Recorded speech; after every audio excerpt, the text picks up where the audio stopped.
জলে সিদ্ধ পিঠে তৈরি করার জন্য নিয়ে নিয়েছি 500 গ্রাম চালের গুঁড়ো। এবার দিয়ে দিচ্ছি 1 চামচ লবণ।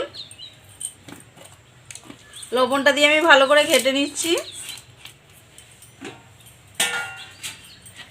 এবার দিয়ে দেবো আমি হালকা গরম জল, যেন হাতে নেওয়া যায় ওরকম জল দেবো।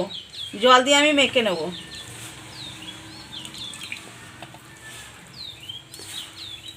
দেখুন আমি এভাবে মেখে নিয়েছি। এবার 10 মিনিট আরও ভালো করে মেখে নেব। 10 মিনিট মাখা হয়ে গেছে। এবার পিঠেতে পুর দেওয়ার জন্য আমি ক্ষীর নিয়ে নিয়েছি। ক্ষীরটা আমি দুধ ফুটিয়ে তৈরি করেছি। 1 কেজি দুধকে ফুটিয়ে ক্ষীর তৈরি করেছি, আর ওটা গরুর দুধ ছিল। এবার আমি পিঠেগুলো তৈরি করে নেব।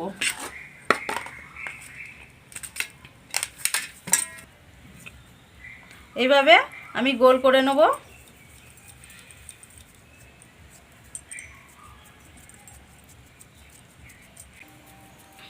দিয়ে বাটির মতো আকৃতি তৈরি করে নেব। এবার ক্ষীরটা দিয়ে দেবো। অল্প দেবো, বেশি দিলে বেরিয়ে যাবে। এবার আমি এটা মুড়ে দেবো।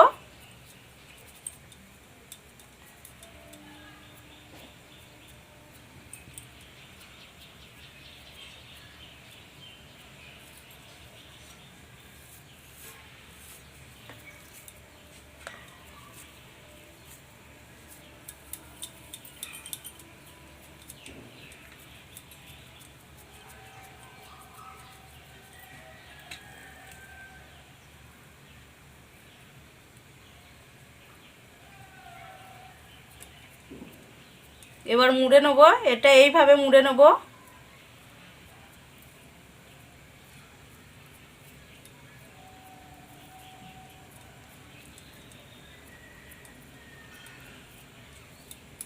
এটা পানি ফলের আকৃতি করব।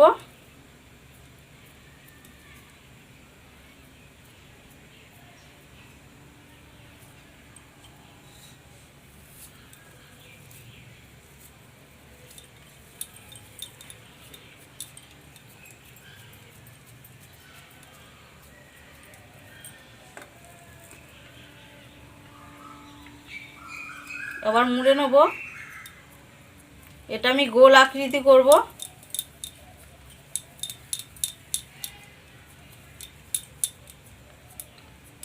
এরকম আকৃতি করে নেব।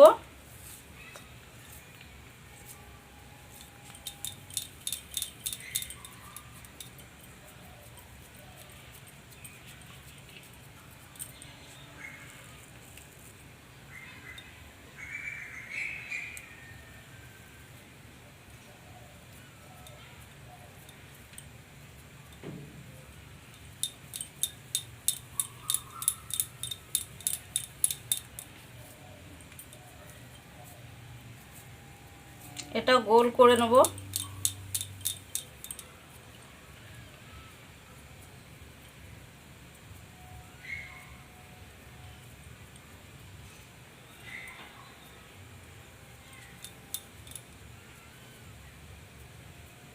এটা এরকম আকৃতি করে নেব। এইভাবে সব পিঠেগুলো আমি বানিয়ে নেব। আমার সবকটা পিঠে তৈরি হয়ে গেছে। পিঠে সেদ্ধ করার জন্যে আমি কড়াইয়ে জল নিয়ে নিয়েছি, আর জলটাকে আমি ফুটতে দিয়েছি। দেখুন জলটা ফুটে গেছে। এবার আমি পিঠেগুলো দিয়ে দেবো। ফুটানো জলে পিঠে দিতে হবে, নাহলে পিঠেগুলো গলে যাবে।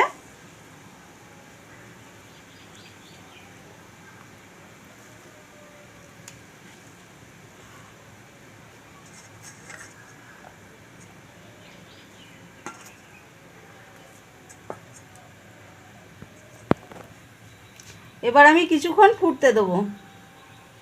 দেখুন পিঠেগুলো সব ভেসে গেছে। এবার পিঠেগুলো তুলে নেব। আমার পিঠে তৈরি হয়ে গেছে। এবার ছান্তার সাহায্যে এই বাটিতে তুলে নেব। গ্যাসটা অফ করে দেব।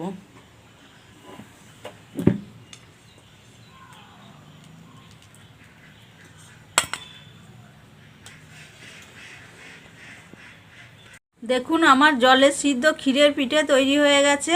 আর দেখুন একটাও ফেটে যায় না, ক্ষীর বেরিয়ে যায় না। এই পিঠেগুলো আপনারা অবশ্যই বাড়িতে তৈরি করে দেখবেন। আর ভালো লাগলে আমাকে একটা লাইক, শেয়ার, সাবস্ক্রাইব করবেন।